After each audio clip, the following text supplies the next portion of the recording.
Welcome to Prabhava's kitchen. Friends, இன்றைக்கி கத்திரிக்காய் பஜ்ஜி செய்ய போகிறோம். இதுக்கு நான் ஒரு பெரிய கத்திரிக்காய் கழுவிட்டு எடுத்திருக்கேன்.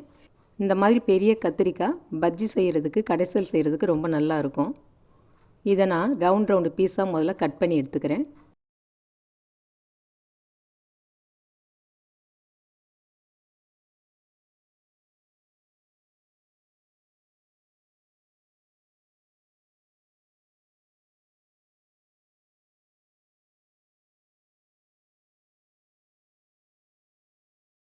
நான் பாதி கத்திரிக்காய் மட்டும்தான் பஜ்ஜிக்கு கட் பண்ணி எடுத்துக்கிறேன்.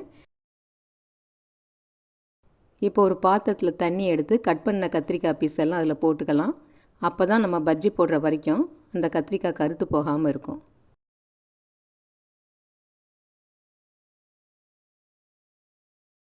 அடுத்து இப்போ ஒரு பாத்திரத்தில் 3/4 கப்புக்கு மேலே கடலை மாவு எடுத்துட்டு 2 டேபிள் ஸ்பூன் அளவு பச்சரிசி மாவு எடுத்துக்கலாம்.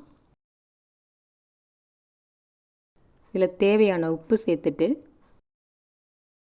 மிளகாய் பொடி 1 டீஸ்பூனு, பெருங்காயப்பொடி 1/2 டீஸ்பூனு, மஞ்சள் பொடி 1/4 டீஸ்பூனு, ஒரு பிஞ்ச் அளவில் சோடா மாவு எல்லாம் சேர்த்துட்டு தண்ணியை கொஞ்சம் கொஞ்சமாக விட்டு ஒரு இட்லி மாவு பதத்துக்கு கரைச்சிக்கலாம்.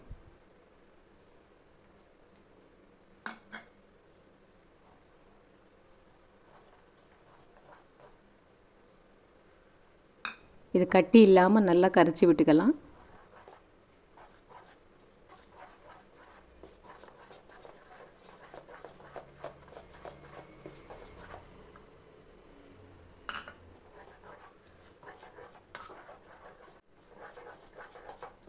சின்ன சின்ன கட்டியெல்லாம் இல்லாமல் இந்த மாதிரி நசுக்கி விட்டு நல்லா ஸ்மூத்தாக மாவை கரைச்சிக்கலாம்.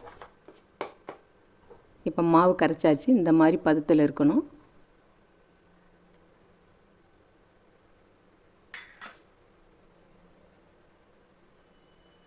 இப்போ கட் பண்ணி வச்சுருக்கிற கத்திரிக்காய் பீஸ் ஒன்று எடுத்து இந்த மாதிரி மாவில் நல்லா பெரட்டி விட்டுட்டு, இப்போ இருப்புச்சட்டியில் எண்ணெய் காஞ்சிட்ருக்கு.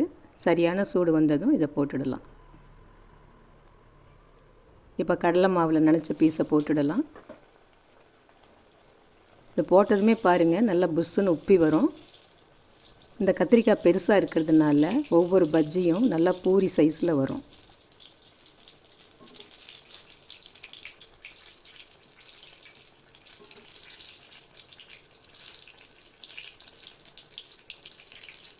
இப்போ ஒரு பக்கம் வெந்துருச்சு. இதை திருப்பி விட்டுக்கலாம்.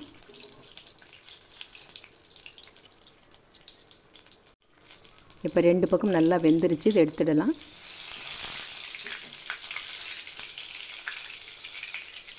இது பாருங்கள், இப்போ பூரி மாதிரியே இருக்குது.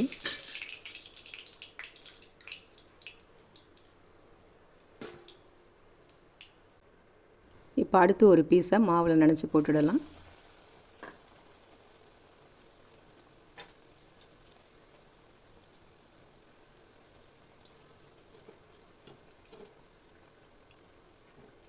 இந்த எண்ணெய் இந்த மாதிரி மேலே தெளித்து விட்டோம்னா இது நல்லா புஷ்ஷுன்னு உப்பி வரும். இப்போ ஒரு பக்கம் வெந்திருக்கும். திருப்பி விட்டுடலாம்.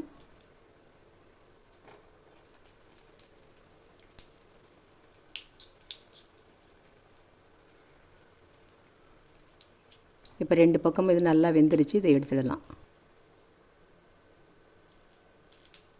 இப்போ மீதம் கட் பண்ணி வச்சுருக்கிற கத்திரிக்காய் பீஸ் எல்லாத்தையுமே ஒன்று ஒன்றா மாவில் துவச்சி போட்டுக்கலாம்.